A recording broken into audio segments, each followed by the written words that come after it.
प्राचीन काल में विक्रमादित्य नाम के एक आदर्श राजा हुआ करते थे। अपने साहस, पराक्रम और शौर्य के लिए राजा विक्रम मशहूर थे। ऐसा भी कहा जाता है कि राजा विक्रम अपनी प्रजा के जीवन के दुख दर्द जानने के लिए रात्रि के पहर में भेष बदलकर नगर में घूमते थे और दुखियों का दुख भी दूर करते थे। राजा विक्रम और बेताल के किस्सों पर कई सारी किताबें और कहानियां प्रकाशित हुई है। विक्रमादित्य और बेताल के किस्सों पर छपी बेताल 25 और सिंहासन 32 प्रख्यात किताबें हैं। आज भी अभूतपूर्व लोकप्रियता प्राप्त है। प्राचीन साहित्य वार्ता लेख बेताल 25 महाकवि सोमदेव भट्ट द्वारा 2500 वर्ष पूर्व रचित किया गया था और उसी के अनुसार राजा विक्रम ने बेताल को 25 बार पेड़ से उतार कर ले जाने की कोशिश की थी और बेताल ने हर बार रास्ते में एक नई कहानी राजा विक्रम को सुनाई थी। कौन था बेताल और क्यों राजा विक्रमादित्य उसे पकड़ने गए थे? एक तांत्रिक 32 लक्षण वाले स्वस्थ ब्राह्मण पुत्र की बलि देने का तांत्रिक अनुष्ठान करता है ताकि उसकी आसुरी शक्तियां और बढ़ जाए। इसी हेतु वह एक ब्राह्मण पुत्र को मारने के लिए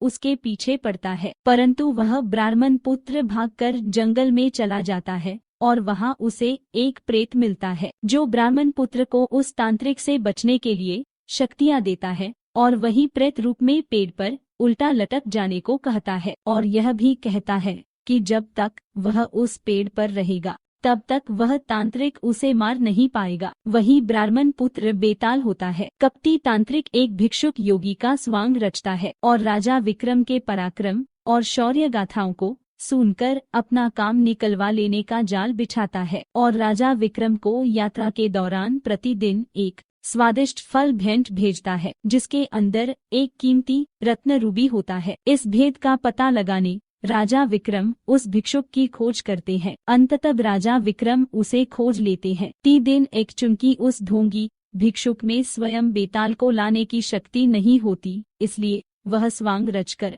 राजा विक्रम से उस पेड़ पर लटक रहे प्रेत बेताल को लाने के लिए कहता है। राजा विक्रम उस तांत्रिक की असल मंशा से अनजान उसका काम करने निकल पड़ते हैं। राजा विक्रम पेड़ से बेताल को हर बार उतार लेते और उस भिक्षुक के पास ले जाने लगते। रास्ता लंबा होने की वजह से हर बार बेताल कहानी सुनाने लगता और यह शर्त रखता है कि कहानी सुनने के बाद यदि राजा विक्रम ने उसके प्रश्न का सार्थक उत्तर न दिया तो वह राजा विक्रम को मार देगा और अगर राजा विक्रम ने जवाब देने के लिए मुंह खोला तो वह रुचकर फिर से अपने पेड़ पर जाकर उल्टा लटक जाएगा। दोस्तों, तो ये थी विक्रम और बेताल कहानी शुरू होने के पीछे की कहानी। तो कैसी लगी यह जानकारी कमेंट में जरूर बतलाइएगा और अपने विनोद भाई के चैनल GS वाले बाबा को लाइक एवं सब्सक्राइब जरूर कीजिएगा। धन्यवाद।